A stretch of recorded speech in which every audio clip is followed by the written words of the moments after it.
The words of the preacher, the son of David, king in Jerusalem. Vanity of vanities, saith the preacher, vanity of vanities, all is vanity. What profit hath a man of all his labor which he taketh under the sun? One generation passeth away, and another generation cometh, but the earth abideth for ever.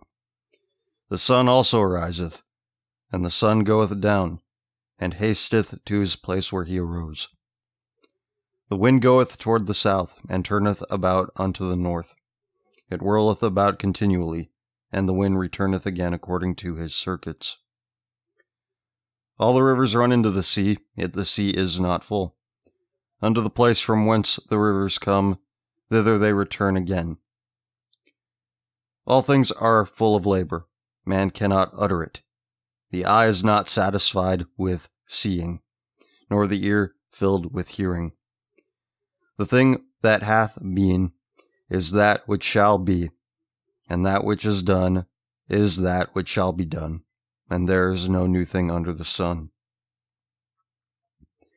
Is there anything whereof it may be said, See, this is new? It hath been already of old time, which was before us.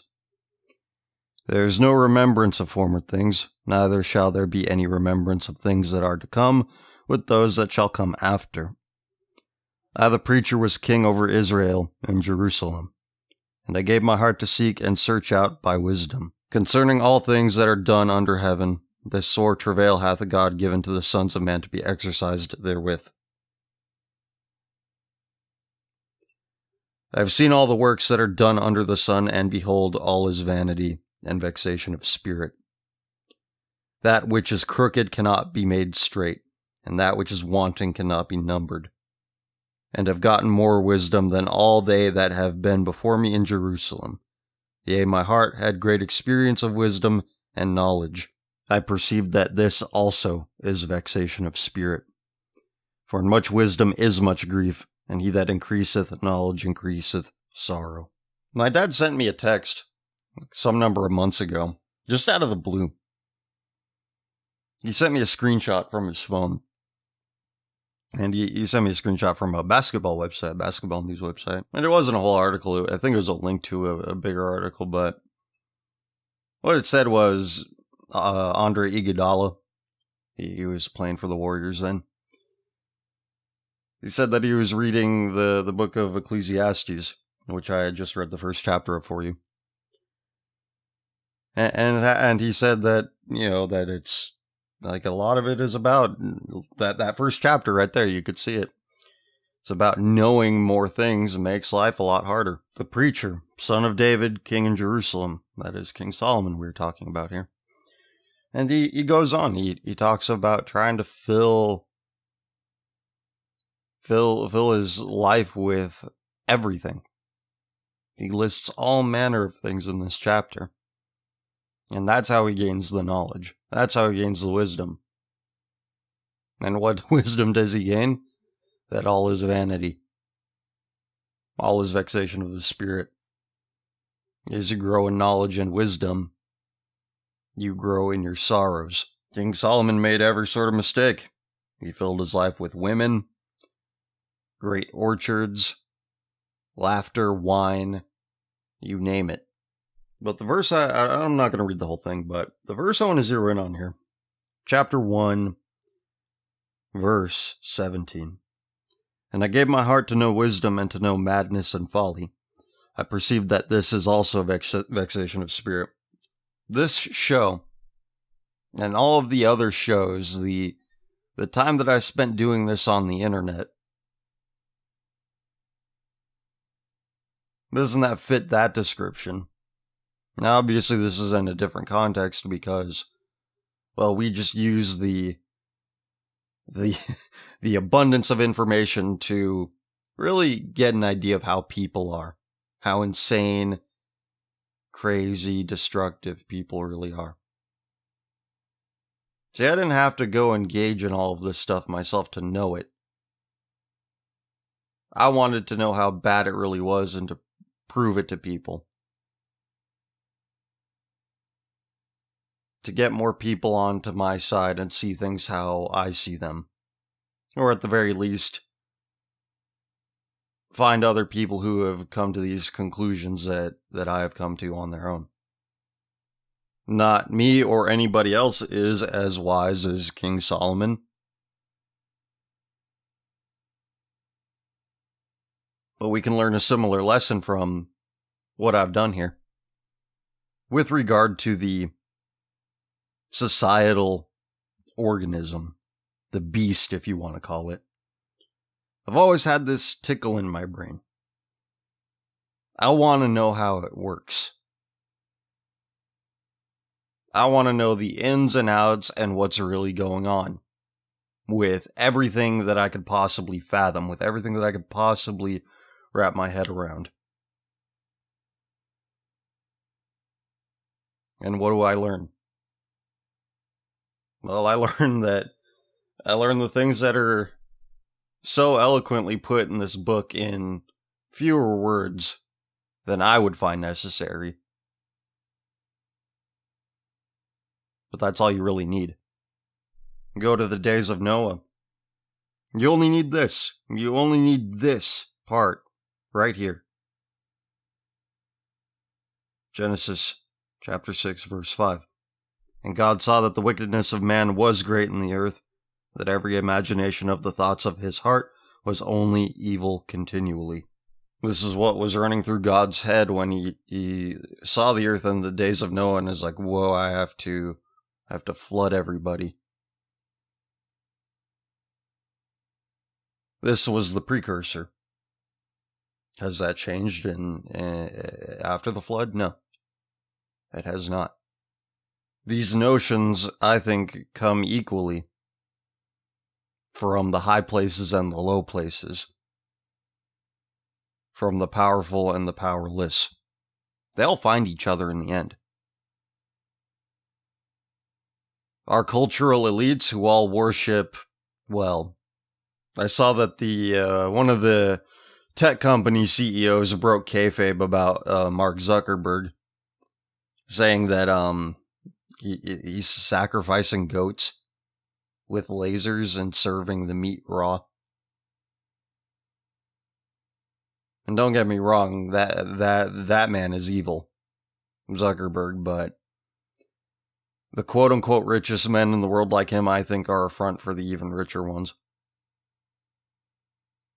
Okay, you don't need this one family that owns all the world's central banks except for the ones in nations that we're trying to start wars with, which is not a coincidence. I'm not even going to be ironic and say like, oh, it's just a coincidence. No. The token billionaires, who probably do have that much money and assets, but again, they didn't get it through merit. You talk to all the founders and CEOs of all these companies, they're not very intelligent people. They're not very clever, but they are that spiritual wickedness in high places. Meaning we can't reach them. Even if we could get to them, they would never listen. Even if we were to somehow infiltrate their spheres of influence, if we were to reach their level of economic dominance, somehow, we could never reach them. This is why I always was bothered with the notion that the elites are the problem. That they're the ones who are perpetrating societal ills. Well, I've always thought that the truth was more complicated than that. You let people vote within a very narrow bandwidth of decision making. You give people that choice between all of these terrible people, and I am talking about the political class. You know, a lot of people say that that culture is downstream from politics, but if that were the case, you just get a politician in there, and then that politician could do whatever they want.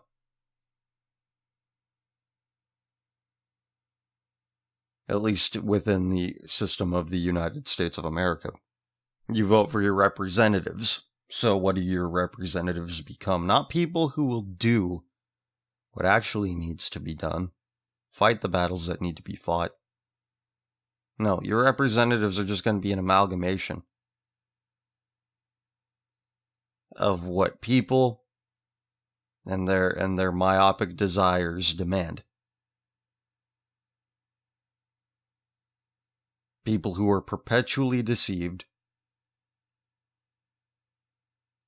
who don't want to be burdened with knowledge and wisdom,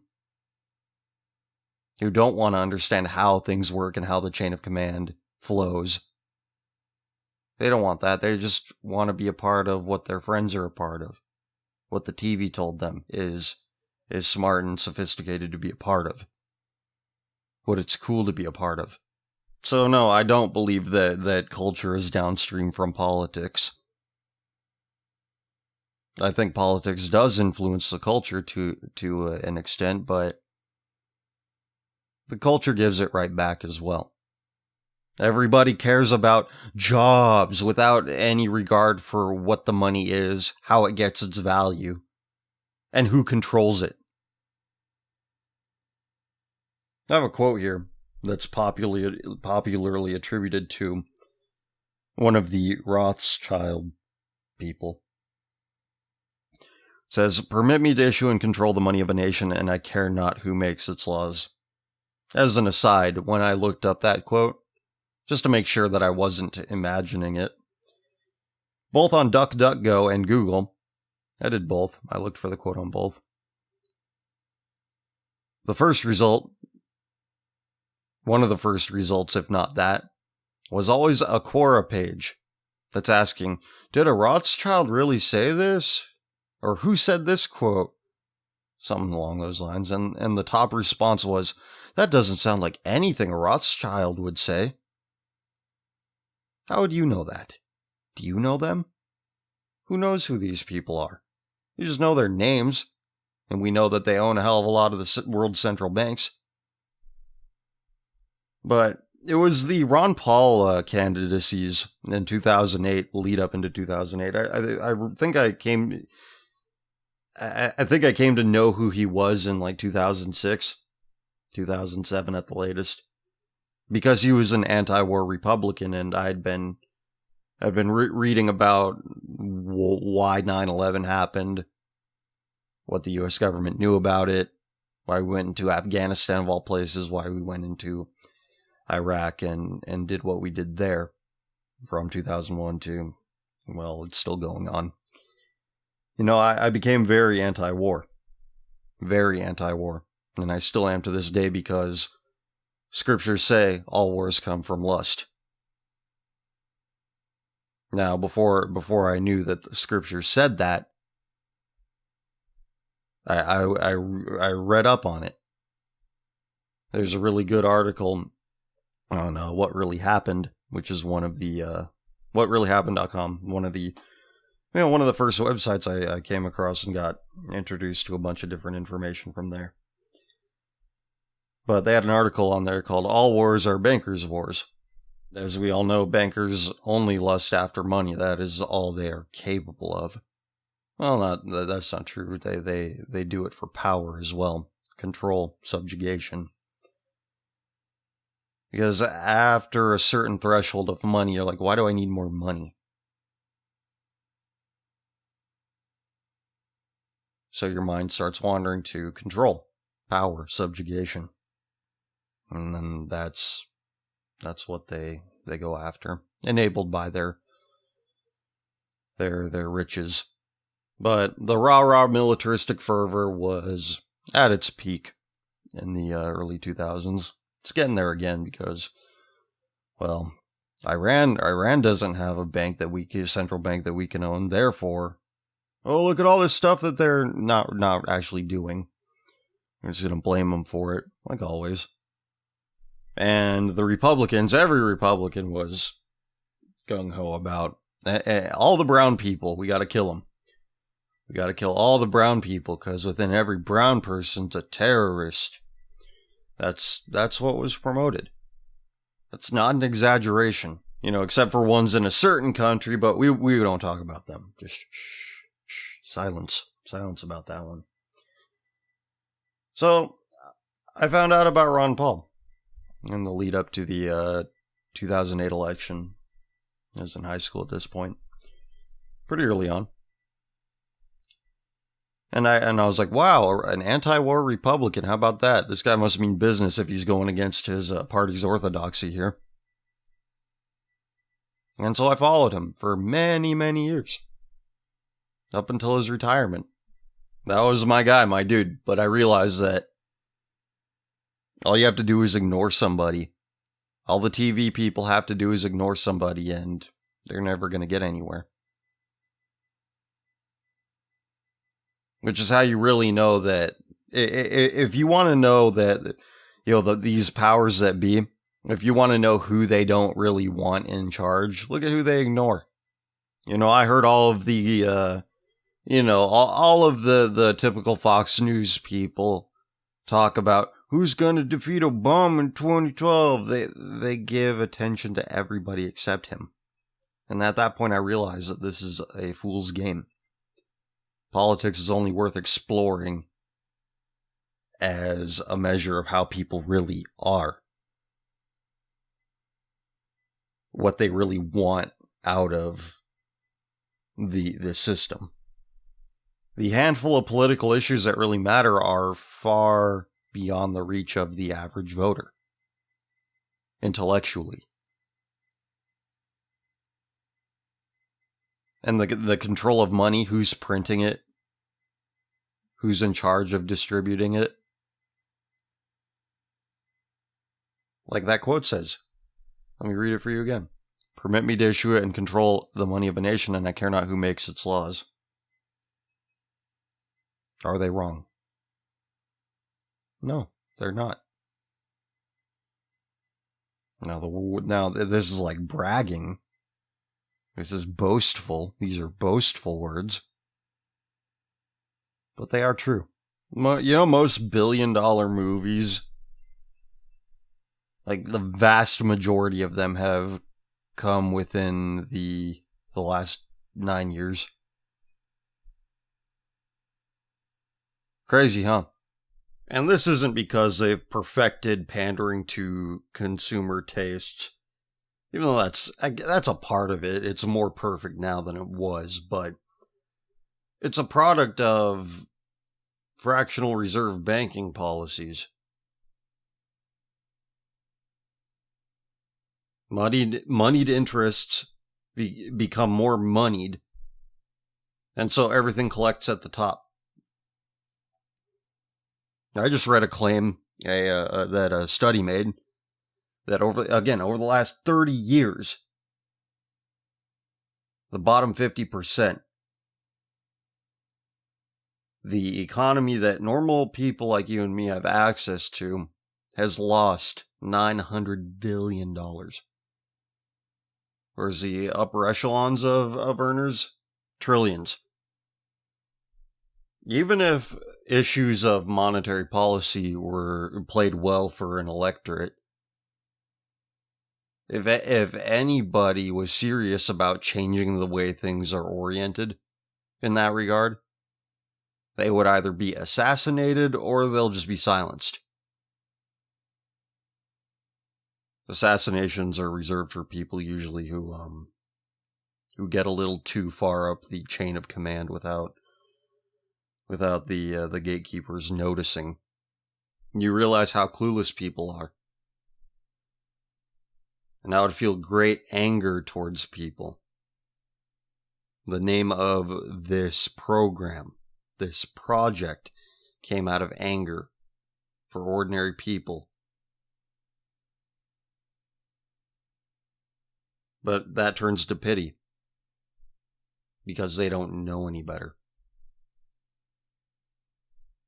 But it usually doesn't stay there. Because they wield some manner of ostensible power. They prattle on about things. They promote things that are horrible. So it all comes back around again. And I got sick of the cycle. I got sick of that cycle. And you pretend that all the ways in which you are crooked are not actually crooked. You zoom in on the straightest parts of it and try to pretend. But it always bubbles up.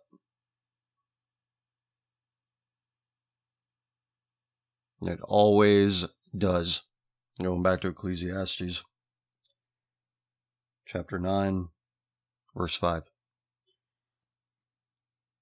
For the living know that they shall die, but the dead know not anything. Neither have they any more reward, for the memory of them is forgotten.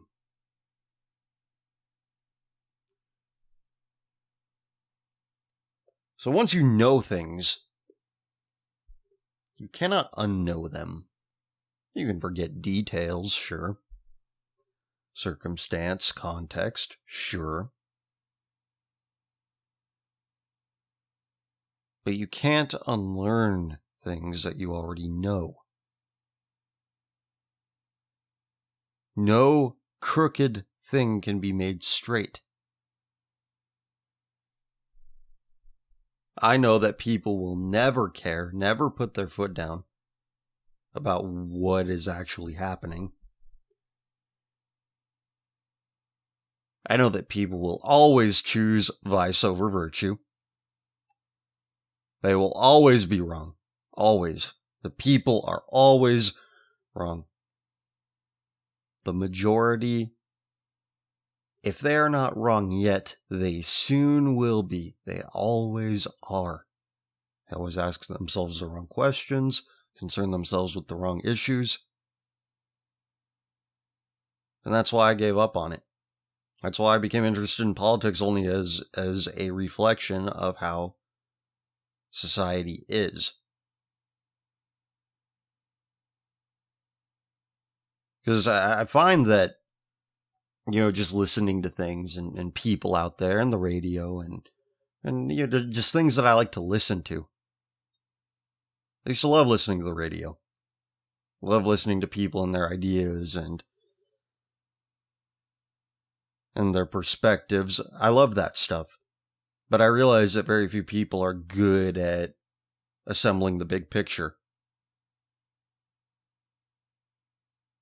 The big picture is there's no truth in electoral politics.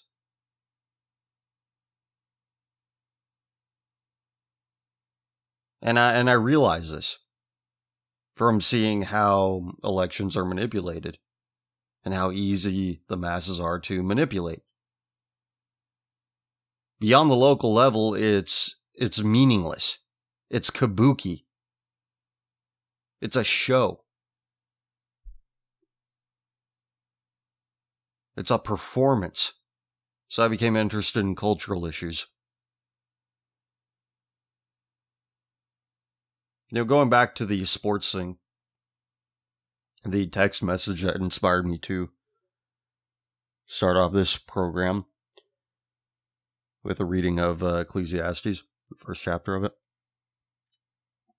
My dad and I, we talk about sports.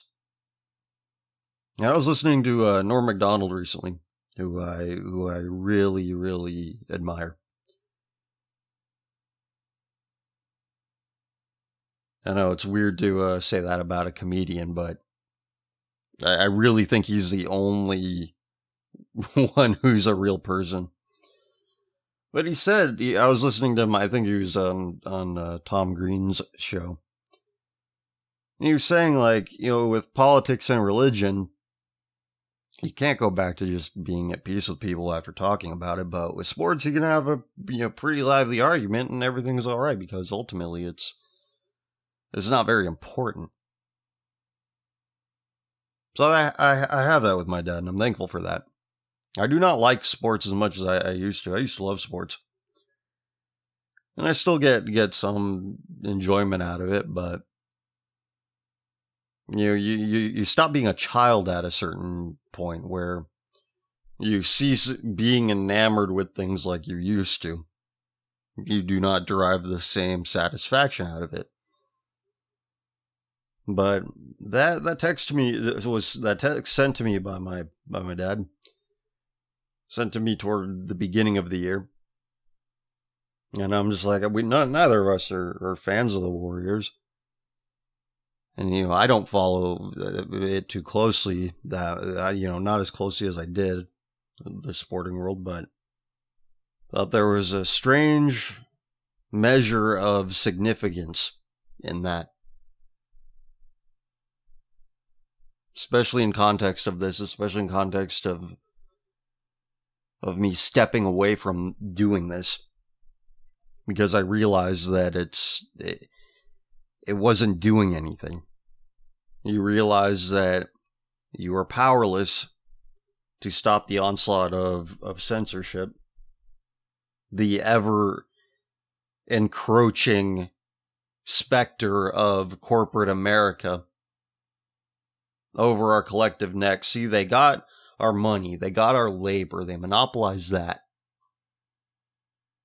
They got our bodies, they have our minds, because all anybody can think about is money. And they don't even know what it is or what to do with it. But does the wanting thing ever stop wanting? The answer is no. And now they're going after our souls.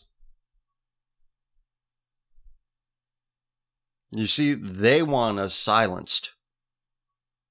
I'm not ignorant to the onslaught of censorship happening.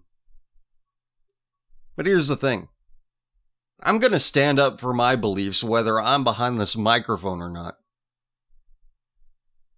If a corporation's going to force me to go along with their bullshit as an employee of it, I'm not going to do it. Example. Last year I was at a job interview. They did the orientation before the individual interviews. Kept me there all day. It was irritating. But within the first 10 minutes, during that orientation, we have several employee organizations, including ones for LGBTQ. I know people who are part of several of them. Did I get up and walk out? No. Because I was still under this delusion that these people will leave me alone and that I could blend in somehow, that there's a place in this world for me, even if I am not of it. Long story short, I got the job, but the entire time I just felt like the biggest sellout. Let me go back to something about what I said, how ordinary people, they have power. I shouldn't say power. What I should say is that they have will. I can forgive stupid and ignorant. But my pity for that kind of individual runs out when they start imposing that will. They start running their mouth about things they have no idea about. That's when it runs out. That's when I stop feeling bad. I can understand if you can't wrap your head around things like corporate monopolies, moneyed interest, gaining trillions of dollars over the last 30 years. While the normal people, they lose 900 billion. This is globally. I'll bring that study up at a later date, hopefully, God willing. And I understand that this sounds all a bit scattershot, but there is a point to everything that I will make hopefully soon enough. And I'm sure you have a lot of questions, and you will ask them, and I will answer them. I have to sort everything out, and I'm not going to do it in however long I've been recording here, 29 minutes, 29 and change.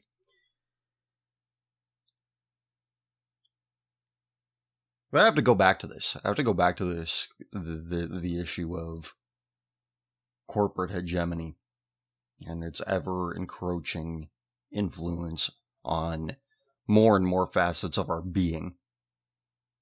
They got our bodies, they got our minds, and now they're going to go after your soul.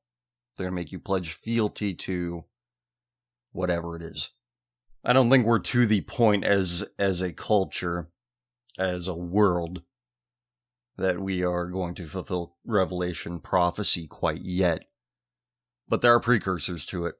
And they're very obvious, at least to me anyway. I don't know, maybe I'm crazy. I could be crazy. A lot of people seem to think so. But we have to go back to this. I just watched that JonTron video where he's just doing that fireside chat thing. And he brings up just really excellent points. And he looks through the advertiser. Oh, these are what's considered advertiser friendly for monetization. And he says it, and he doesn't even need to say it. It's just evident that everything is not quote unquote advertiser friendly. And that's just gonna keep going. It's gonna keep going. They're going to be, this isn't workplace friendly. This isn't employer friendly. This isn't morale friendly. And it's just gonna keep chipping away at your beliefs and your convictions. I don't know how any Christian works for a multi-nat anymore. I really don't. But that's neither here nor there. Point being, I was talking to a friend recently. And he brought up somebody who told him this. This wasn't him. But he had a friend who is not taking overtime at work, something like that. And his friend's manager tells the friend, "It seems you work to live and not live to work." How soul stealing is that? Makes you want to grab that. I know I use profanity, but I just don't want to cheapen this. But doesn't that make you want to grab that guy by his collared shirt and say, "Let's see you work for free"? Can you work for free? Just use your imagination. Use your imagination. Look, it's demonstrated that a college degree doesn't help anybody. Okay, this generation of people has the lowest net worth in generations. Despite being far more quote-unquote educated than previous generations. How does that make any sense?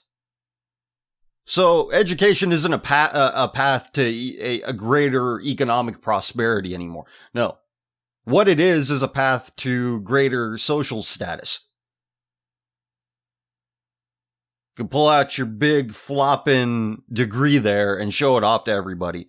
Oh, I'm a this. It's social status. And something very interesting is happening within lower academia. Undergraduate nonsense. It's all these white professors teaching all these POCs, and they realize, wait, all this ideology is invented by them. Oh, I'm sick of your white XYZ left-wing thing. Not, you lied to me. I'm in all this debt. The best I could hope for is a shitty government job. Which seems to be all that anybody wants.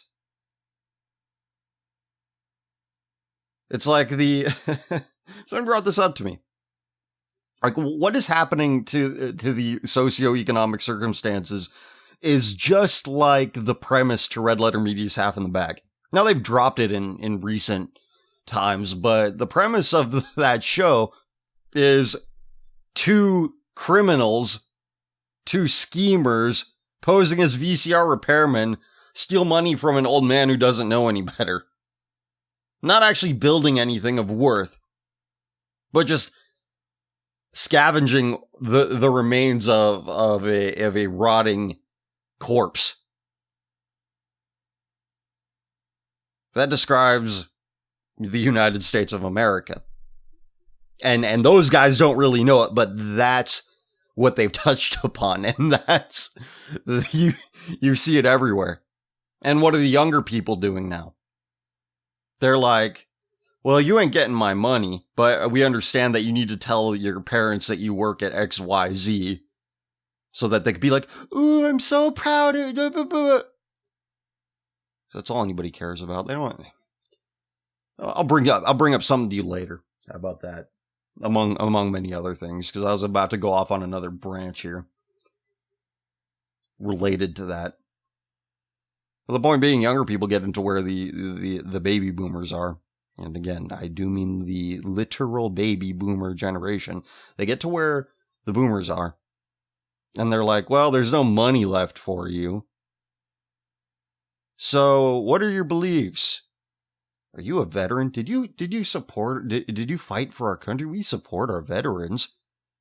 Thank you for destabilizing entire regions by toppling legitimate regimes like Saddam Hussein, like we're trying to do with Assad, like we're trying to do with Iran.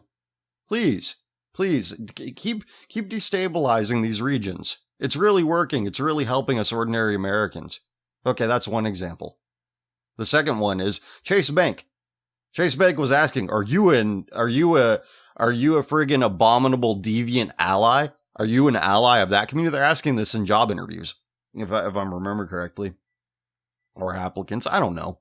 Regardless, they want your soul. They got your mind, they got your body. Well, what's left? Because humans are made up of that triumvirate. We are made up of that triumvirate. So, the corporations that control the means of communication, that own what have become the public soapboxes, that have become the public square, that have become the public forum. Everybody's getting a censorship shiv, at least one that doesn't fulfill some sort of agenda that comes from on high and is enforced by the common filth, the ones addicted to the social status. To no actual benefit to them other than pats on the back. But what makes you think it's going to stop here? What makes me think that it's going to stop here?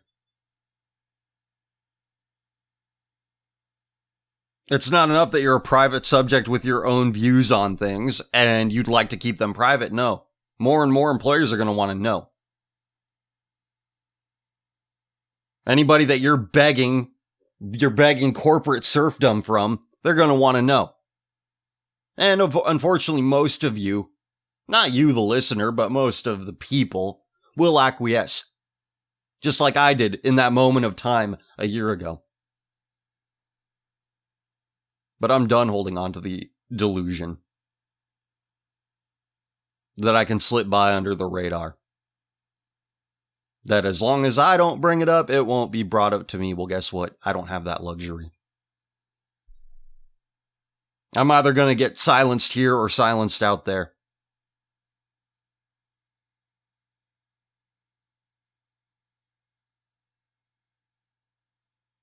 I know what I know, and I cannot unknow it.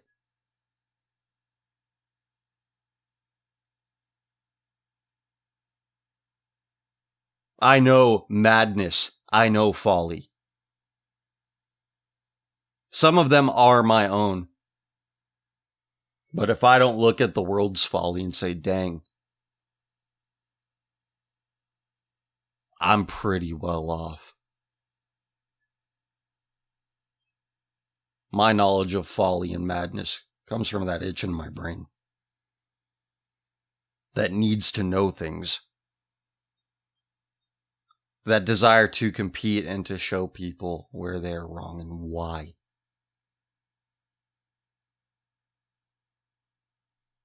To shut down the glib, condescending scoffers who think that sophistication is waving around a flag, telling everybody how much they like child genital mutilation and dressing them up like hookers.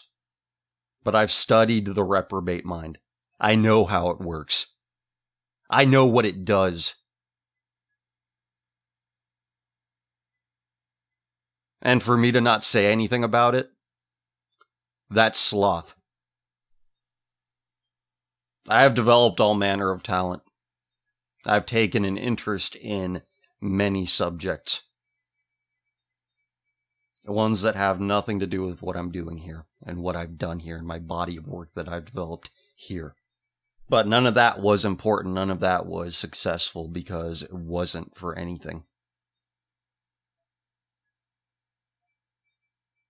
Trust me, once, a long time ago, I saw how divisive things were, which is why I took an interest, which is why I had many friends, which is why I could talk to all manner of people without broaching it. And the culture was a lot different back then. You could go days and weeks without mentioning anything political or ideological or controversial. And you know what? I was at peace with that for a while. For a good while. And I liked it, but you get no sustenance from it. There's no substance there. And I'm not saying you need to have a heavy heart or bear the burden of whatever this world puts on you all the time. But again, if it's just mirth and laughter, and if it's that all the time, you're going to miss very important things. And there are very important things that I could not ignore anymore. I wish there was somebody out there in the culture doing this on a grand scale. But you know what? I don't want to be represented by these idiots. It's all back to square one. Why did I start doing this in the first place? To create things that I wasn't seeing out there. To put my neck out there. To take a risk. And to say what needs to be said. Because nobody else is saying it. I cannot unknow things. I cannot be made the opposite of crooked in those respects. So what do? Do I pretend like I'm just fine? Do I pretend like, oh, I don't know nothing, guys, blah, blah, blah. I'm just here to blend in and keep cool, and it doesn't work. Because the powers that be, they know. Even out there, outside of the internet, they know if you're not of them. They can see that you're not some party animal, that you're not some rake. That you're not some, whatever, the catch-all term for people who too vociferously believe in let's face it, left-wing values. Again, I hate going back to the left-right dichotomy, but again, it now more seems to be that, you know, everybody is. It's just the people that called SJWs. The people who get called that are the people who believe in the status quo and believe in taking it to its logical conclusion. And will actually speak up about it. The people who bitch about the SJWs. Again, I'm mocking. Don't mean to get back into this, but again, that's how these people sound to me. Again, their arguments are never against the homosexual, the transsexual. It's always just against the fact that, well, why are you making a big deal out of it? They always will. So where does that leave me? Again, if I go out there, even if you are out there, and I'm still out there, doing the corporate bullshit, being shucking and jiving, being oh yes, massa, yes, that's what we're all doing. But guess what? There's gonna come a day where that ain't gonna be enough. They're gonna be like, you really need to support this, or else, there'll be repercussions for it. We feel it most out here because, again, this is the public forum. This is where ideas are heard. This is where information is disseminated. But what about places where it's not, where you don't need to promote ideals? Where really the only ideal should be to make money. But again, great article out there. Goal of corporations is not to make money, because once you reach a certain threshold of money, it doesn't matter anymore. The rich man starts lusting after other things. And then you start sacrificing goats and serving their meat raw. That's where you end up. That's where the rich man ends up. And they will only continue to grow in influence and power because the boom and bust cycle is about to go bust. It's, if it hasn't already. I mean, for ordinary people it has, but, you know, something tells me it's going to get worse. But that's the thing. The economic bubble busts, and then moneyed interests, they suffer in the short term, but then they can buy back all these assets at pennies on the dollar and end up exponentially stronger than where they were before. When people still prattle on about the capitalism versus socialism debate as if it's still 2009. It's just everybody lags behind by so many years. Did you notice that? It's like nobody ever grows up or finds something new to talk about. Yeah, I know, ironic, right? Yeah, I know exactly what I'm saying, and it could be perfectly applied to me. But again, you don't see too much of what I talk about happening in the culture, do you? That's what brought me here in the first place. You're not going to hear it from Michael Savage. You're not going to hear it from anybody. You're not going to hear it from Steven Crowder. You're not going to hear it from Ben Shapiro. You're not going to hear it from one of my famous former Twitter followers, Lauren Southern. Enjoy your retirement. See, by naming these people, it's like the best you could do is just date yourself. It's like in 5 years you won't know who any of those people are. Or maybe you will. Who knows? People who seem significant at the moment, really, their influence dissipates with time. I just bring them up because they have syndicated radio shows and they make a lot of money from the current infrastructure through, again, syndication, book deals, what have you. But another point I need to make is this. Whether I keep quiet or not, whether I stay out of the way or not, things are going to happen. The beat will continue to go on and on and on and on.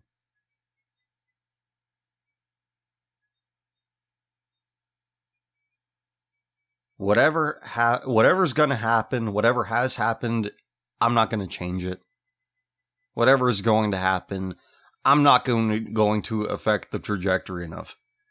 Again, I like to use the image of a tiny fist beating against a tidal wave. And that's what I am, ultimately.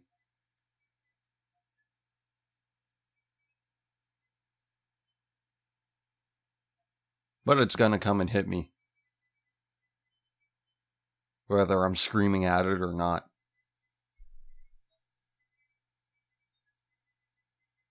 So why don't I give it whatever torment and anguish that I can? And that's where I am. Everybody's going to be silenced. Whether you create content, whether you talk about what you see or not. If you just want to be a good little cog in the machine, well, 50 years ago, great. You would have had a great life doing that. In fact, I envy you for that. It's a good trade-off. But do we have that luxury anymore? No. Somebody's gonna want to know how we feel about certain things. Somebody's gonna want us to fall in line about certain things in regard to certain subjects. Whether you are a public voice or not. You know, in my first semester of college, I came across, they had a poster of this poetic form of a prose, blah, blah, blah. It's called First They Came.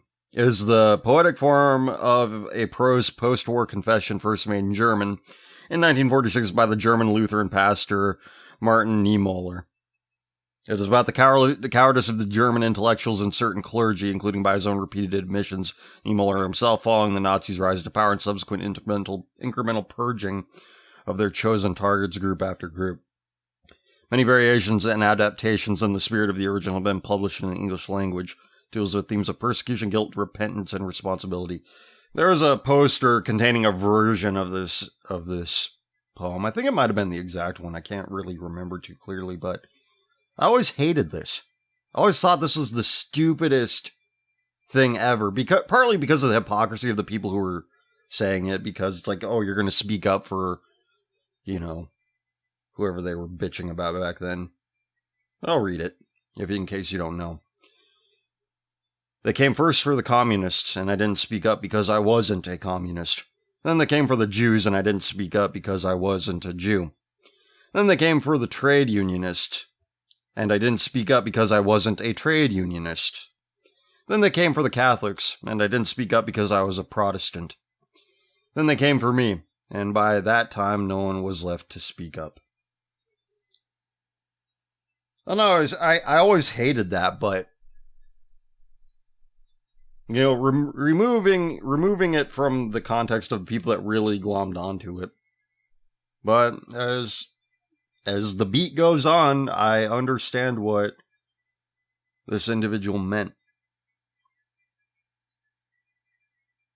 I understand that, the powers that be are never going to stop. They're going to find new people to go after. They're going to be like, well, you weren't with us vociferously. You didn't speak up in vociferous support for us before. You didn't do it as much. You said some unfavorable things about X, Y, and Z back then. And according to today's morality, that makes you an unperson. This is what everybody's doing now. At least everybody with some modicum of perceived power. That show was race, that show was transphobic. It's like, these things, as they currently exist, were not the standard back then.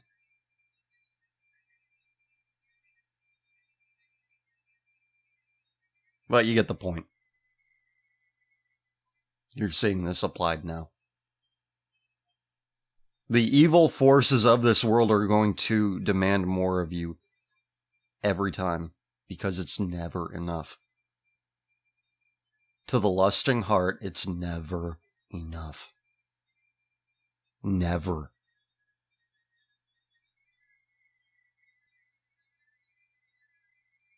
And the toxic compromises that we're forced to make every day. Well, I won't speak up at work about this initiative they're doing, using my labor to fund it. Well, I won't do it because I have a newborn child, and this would be the worst time to lose this job. I get it.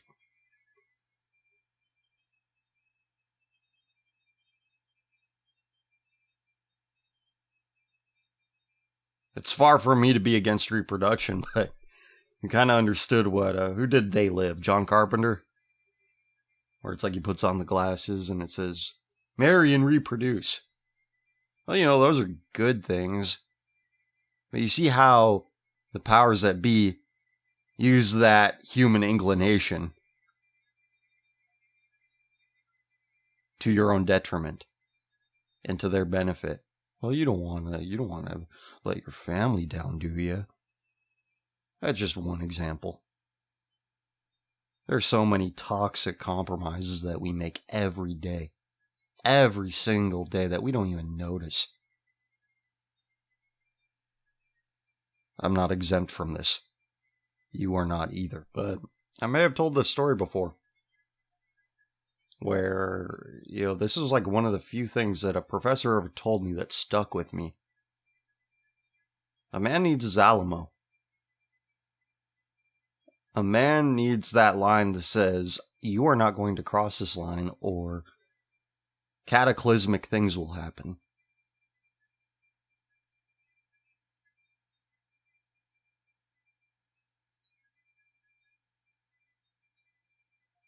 You need to ask yourself, what is a compromise that is a compromise too far?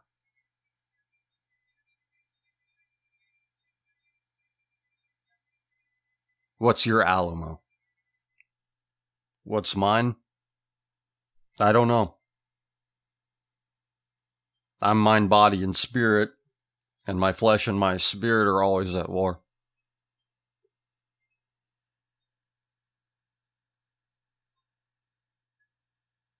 That's man's fate. So you do things that are influenced by the flesh. You say things that are influenced by the flesh and not the spirit. So I can't say for sure what mine is. But I can tell you this. When someone tells me to shut up, when it comes to disabusing the comfortable cliches and notions that people in our culture believe, people in our culture who should know better than to believe those easy to believe cliches and notions, comfortable little lies.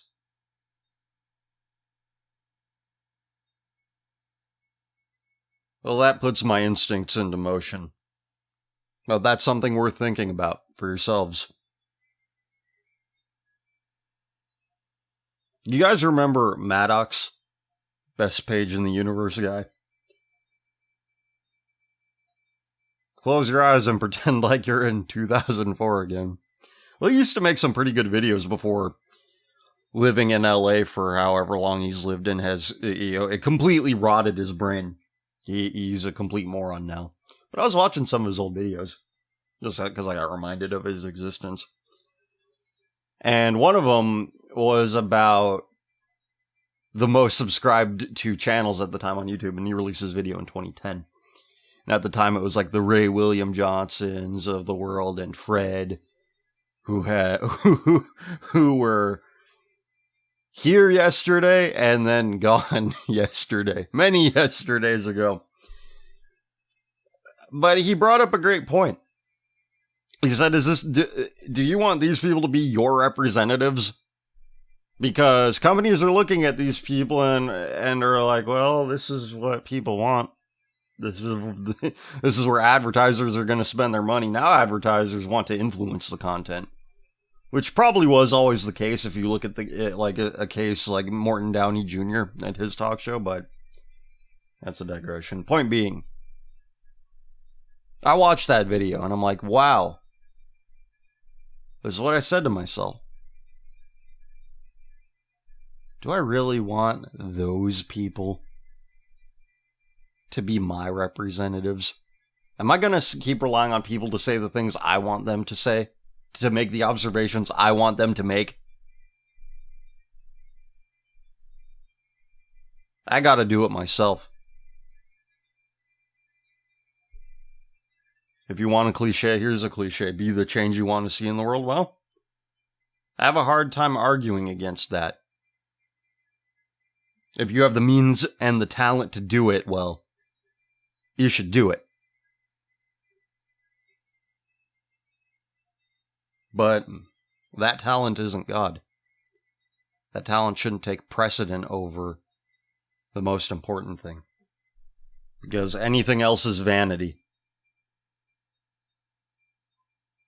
Well, all of us are guilty of it. In some respect, we are. It's vanity to accumulate all this knowledge and to not do anything with it. It's also sloth. It's up to your interpretation. It could be both. It could be one. It could be the other. But it's something. And I'm done pretending like I don't have it.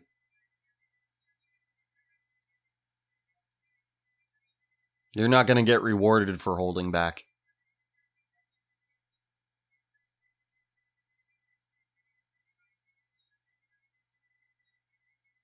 You can't really see what isn't there, what isn't shown, what isn't displayed.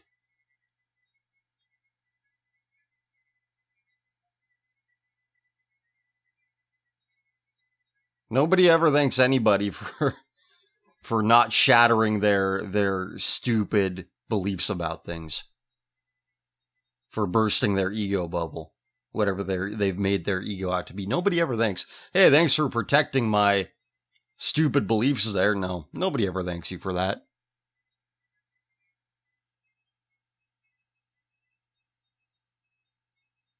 Nobody. So if I'm not going to be thanked for my restraint in that regard,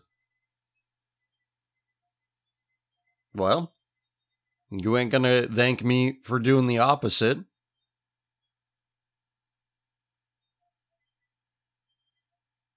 So what's my point? Why am I here? Why am I talking? Why am I back behind this microphone? It's where I belong. It's something I have to remind myself of. It's something that I have to renew myself about continually. I just read about, I see the term, the Faustian spirit, bandied about a little bit, and I read, I'm not a big literature person, but I got the basic idea of Faust. He sells his soul for hidden earthly knowledge, or whatever he's pursuing. He doesn't want to retain God in his knowledge. And I had a bit of a freak out when I was reading that. I'm like, does that describe me? Is that where this urge comes from? To arm myself against the world? To defend myself with against whatever argument it might make for its own destruction and my destruction? And everybody's ultimate destruction? Is it coming from that? Is it coming from a desire to destroy my eternal soul so that I can win a few battles against what the world promotes? Is that my intention? I was second guessing myself. I was gaslighting myself. I'm like, wait. I said to myself, is this what I am? But then I thought about it. This didn't take very long, but it was an intense burst of time. An intense burst of information and anxiety and dread and doubt within a very short period of time relative to what I was feeling in those moments. But I thought to myself, isn't it more Faustian to flee, to deny the things that God has given you and not find contentment in that? Utah is a very interesting place. And this just came to mind. This will have something to do with this subject that I am now talking about. I'm not up on the mayoral politics of one Salt Lake City, Mormonism's biggest city.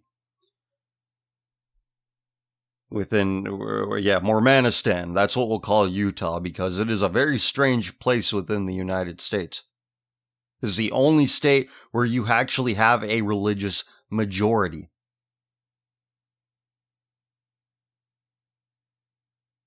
Salt Lake City is the only location within Utah that doesn't have that majority. They fled it. They left it. To do what? Whatever Mormons do. What are most Mormons?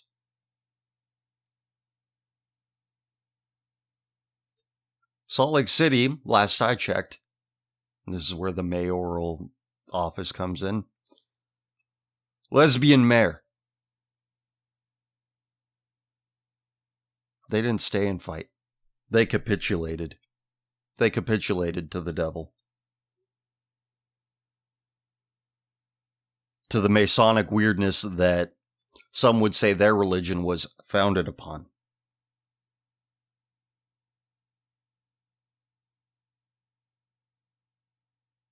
Now, I'm not up on my history of Mormonism, so that's all I'll take. That's as far as I'll take it. But I know for a fact that America was founded upon this Masonic weirdness. That's of the devil. America is called the Great Satan for a reason.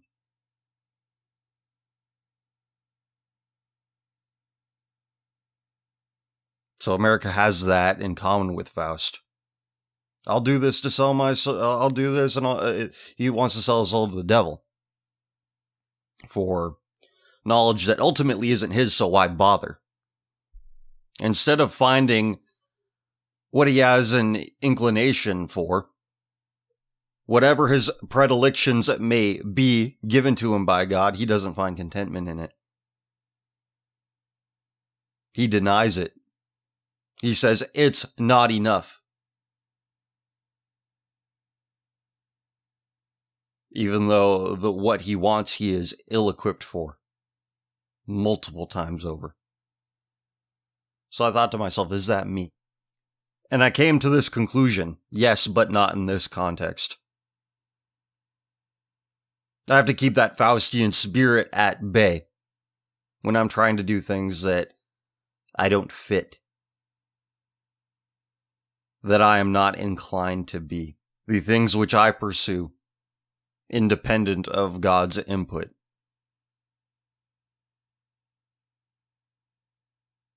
The things which I forge and not God. I've denied these things which I am inclined toward.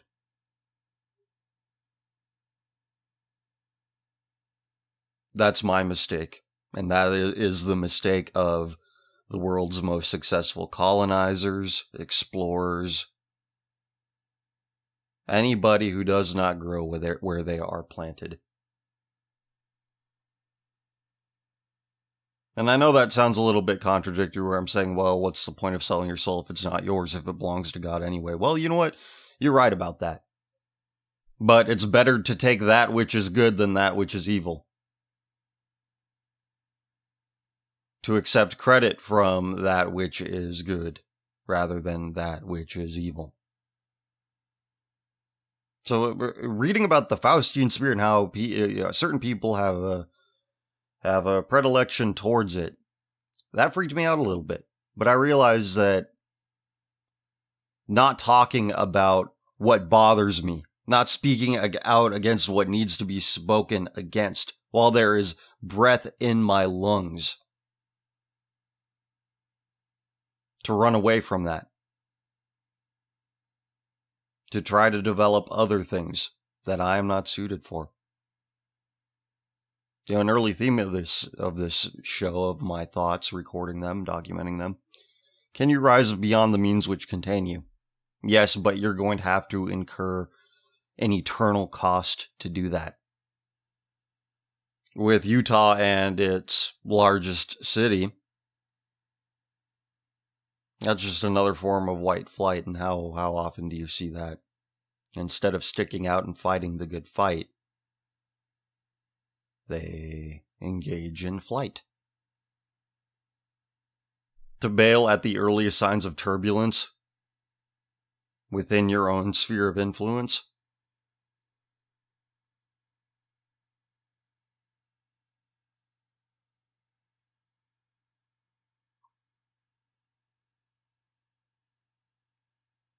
I always admired the tenacity of one pastor, James David Manning, of the Allah World Missionary Church in Harlem, New York. That man has fought valiantly. The New York City municipal government, I think the state government, have made several attempts on his property where he has his church. Because the colonizers who flee and look for new trouble elsewhere, they want his property because of what he preaches. But he fights. He doesn't run. He hasn't given up. Tommy Sotomayor. Somebody who you might have an issue with because of his style rather than his substance. I can see why, but he hasn't given up. He is tenacious. Despite all of the abuse, all of the threats made on his life, he doesn't give up. He doesn't run away and pretend like he doesn't have a past. That he hasn't said what he said. He doesn't apologize for things that he's done right. Neither of them do.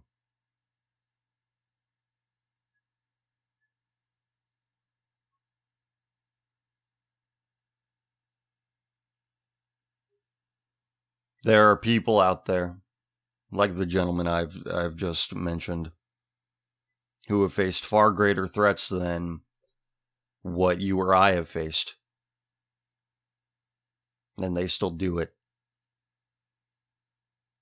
They grow where they're planted.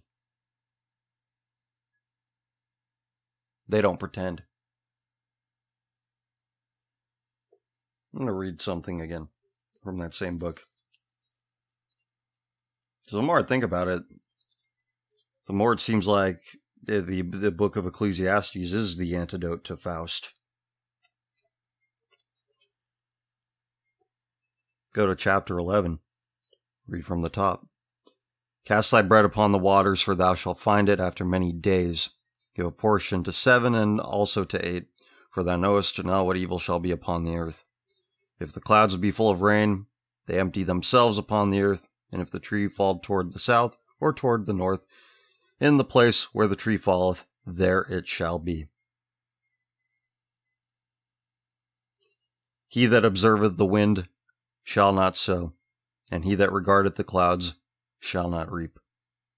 You follow those things, you follow where the wind goes. It's always changing directions. Who knows where a cloud goes? You don't even get to see them form barely. Because they move and they also disperse. And then where do you go?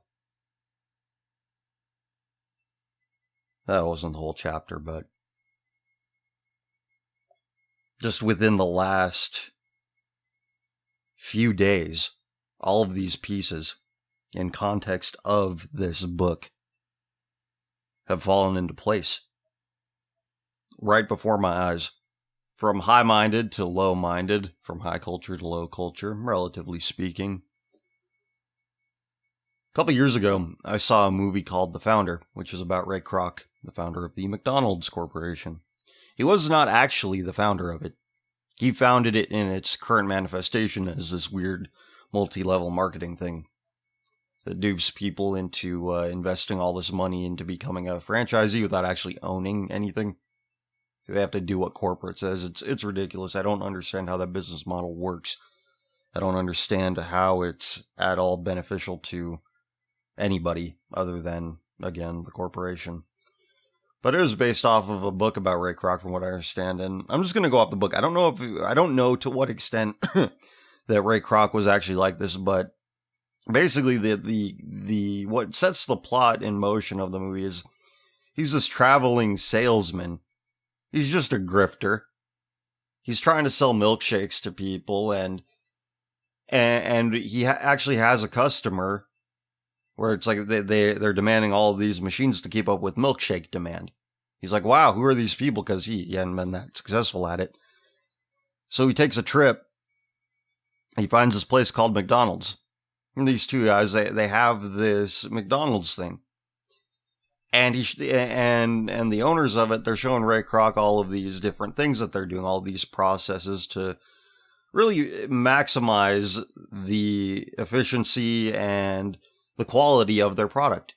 That was their focus. They didn't have any designs on world domination, but Ray Kroc did, and he found his avenue to do it. He was enamored by the McDonald's concept and turned it into a scam. He basically stole the business from these men in the end. I highly recommend the movie. It's a fantastic film. But that's somebody who refused to accept the gifts that were given to him. Refused to accept that it's probably more than he deserved. Definitely more than he deserved. And he pursued it.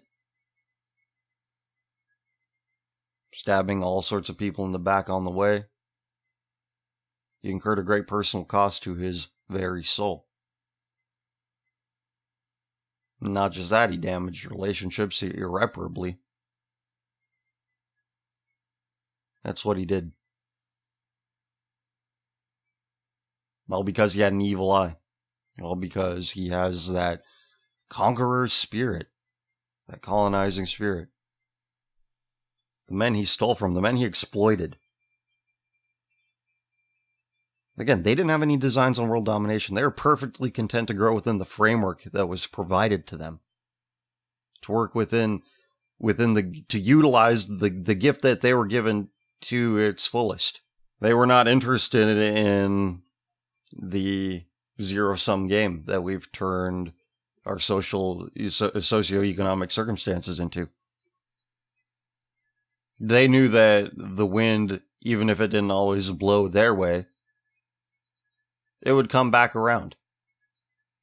They understood not every rain cloud needed to rain on their crops, their land.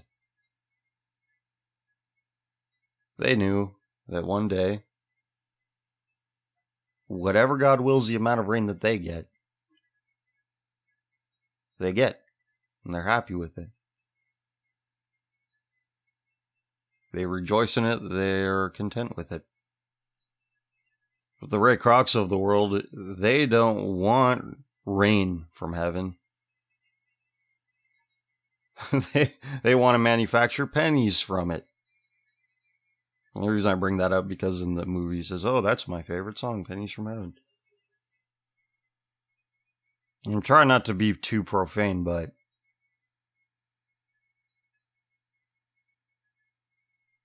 I'm done imposing myself where I'm not suited to be. I've been given a pretty good bullshit detector, and it's time to put it to good use. Until a better term for such a thing comes around, that's the one I will use. And I will use it. So, let's do it. I know many of you have questions, including like 2 of you that received an email. Expressing remorse. I express remorse because, well, I'm sitting here, I'm like, what did I accomplish? Did I really do things right? Why wasn't I effective? All this stuff running through my mind. But as time passes, you realize that doing nothing is, that ain't gonna do anything. Kind of obvious. But I spent too many times arguing with people who will never be redeemed. Trying to get people to understand what we're up against. Who are in reality fighting on the side of what we are up against. So, for whatever remorse I feel over what I feel I done wrong or whatever, wherever I felt that I fell short, you're going to fall even shorter if you just stop. So, what's the end game here? Well, like I was talking about, I started this because I got sick of the culture. I realized that nobody was saying what I thought needed to be said. So I took it upon myself, and I took too many things upon myself. Through this project, I've come to know a lot of creative people out there who I'm shocked, really. I'm shocked at how many artists, how many illustrators, how many animators, how many graphic designers, how many musicians, how many video artists see things like I do. Who call out bullshit in the culture. Who don't believe the hype.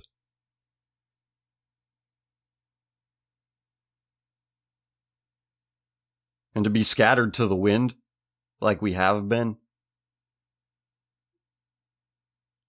Really smart, intelligent, I guess same thing, whatever.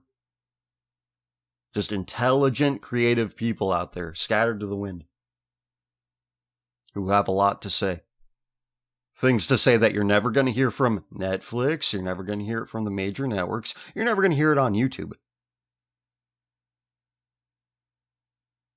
You won't hear it from Google, you won't hear it from Microsoft, you won't hear it from Apple. You won't hear it from anybody.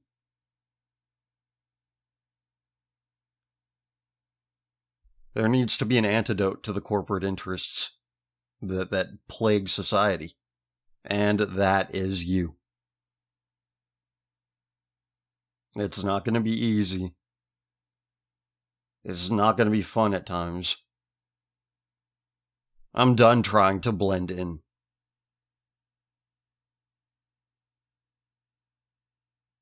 Because being agnostic to what the corporate interests are, that isn't enough for them anymore. It isn't enough for you to say, okay, do what you want to do. I need to do this for a living. I need to do this for my family. Don't involve me with it, and I will continue to be far more productive than than what the pay reflects. But that isn't enough for them anymore. But the end game, again, breathe new life into the culture, wherever that culture may be found.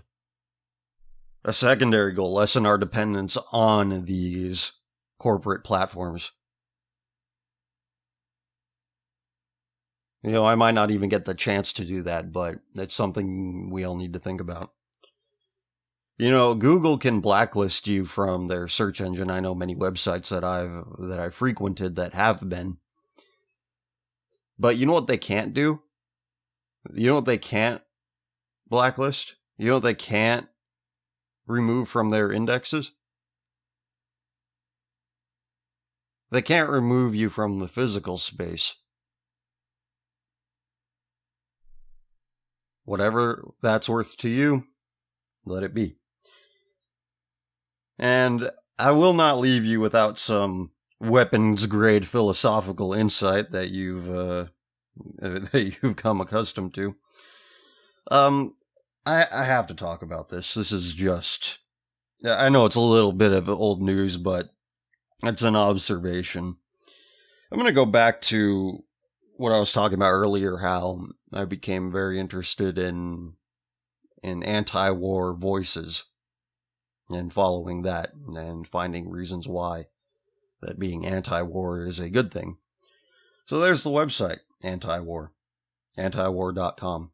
It's a website I found during, the run of the previous run up to the Iranian invasion, which did not happen because the public was real sick of the stuff that was going on in Iraq. A little too late, mind you.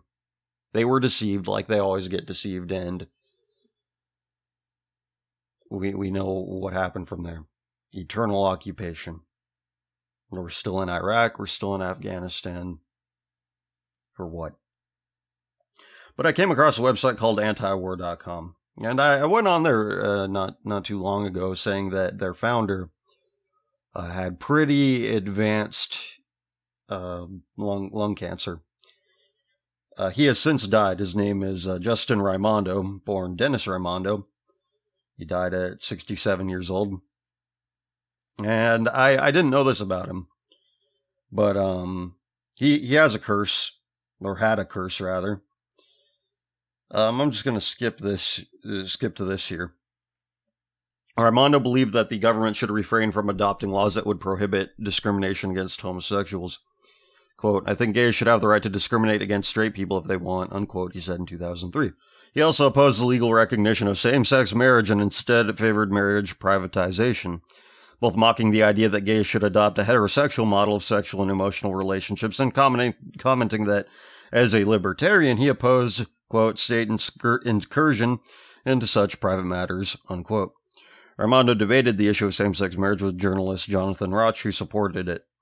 He also argued that after years of persecution by the state, LGBT rights activists sought to use the battering ram of government power to actively intervene on behalf of homosexuals. That's the thing. If you give somebody a loaded gun, especially the most unhinged among you, they will use it. And they are using it. I found something else that is relevant to this, but maybe I'll talk about it at a later date. So he died. He died not too long ago here. He died of stage 4 lung cancer on June 27th, 2019 in Sebastopol, California. He was survived by his husband, Yoshinori Abe, and 2 sisters. So he had a curse. But he brings up something very interesting. I think it's pretty hypocritical of him to talk about, well, you go. He said it. Why are you adopting... and he knows what it is. It's just a mockery of proper pair bonding.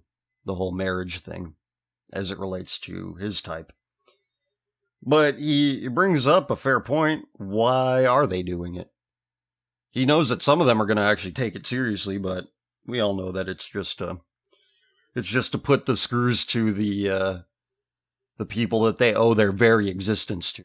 None of them were conceived in the way that they would want to be conceived, or wish that they wish that's how human anatomy worked, but thankfully it does not. So I'm going to contrast what he said about, that whole issue with The Hill. TheHill.com. Milo Yiannopoulos named Marshall for straight pride parade. Did this go through? I don't know. This story's like a month old at this point. Right wing. Oh, come on. I hate tablets so much. I'm looking at this on a tablet. Why does anybody use tablets? I'm convinced that people can't think because they're using these things as their predominant computing devices. Like, I use one and I feel retarded. But whatever.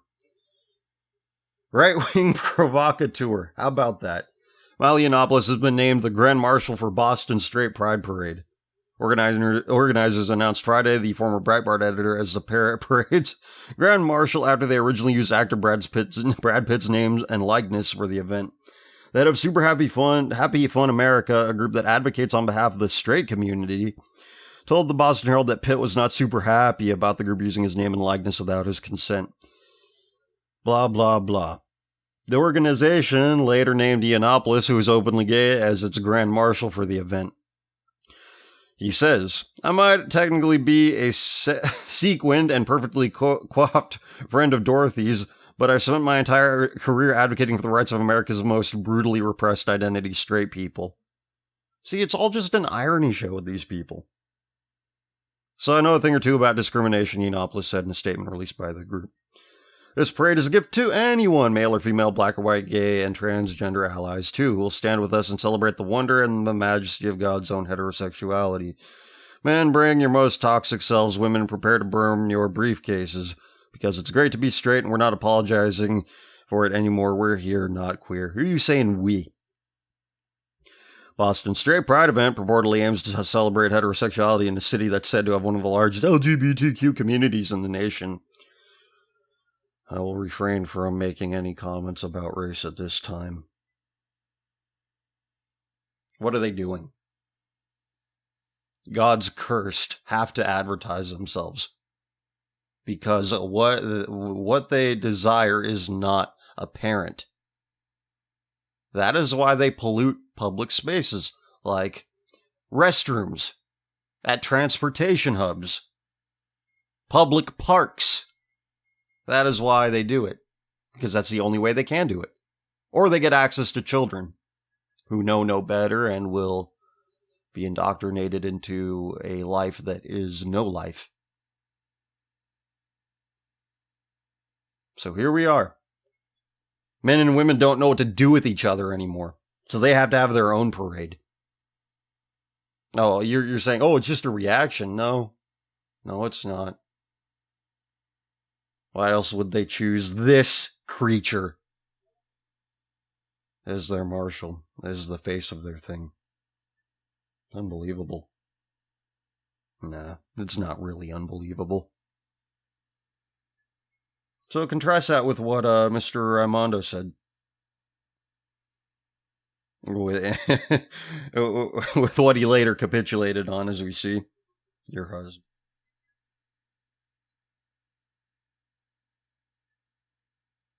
And these straight pride morons, they get a creature that was advocating for some NAMBLA type shit on the Amazing Atheists thing. How quickly everybody forgets that. Which reminds me, I remember we were posting that clip, a lot of us. A lot of people who were paying attention to that whole thing. And we posted a clip from where he said, oh, there's a lot to be learned from those kinds of relationships. Your oppressive ideas of consent, blah, blah, blah, blah, blah. People didn't believe it. They couldn't even discern reality. They're like, duh, that's not him. Mobile technology has destroyed all intelligent life. It hasn't prevented it from coming on high from outer space to Earth. It's none of that, because it doesn't exist. But no. The dumb people who are just pack mules, and I hate to sound condescending like this, but some people, they're just meant to work and not think. You introduce them to intellectual mediums and they don't know what to do with it. And then you realize, oh, these are the people that have the power. These are the people that dictate marketplace trends. People who can't realize when some really depraved thing is being advocated for right in front of their very eyes.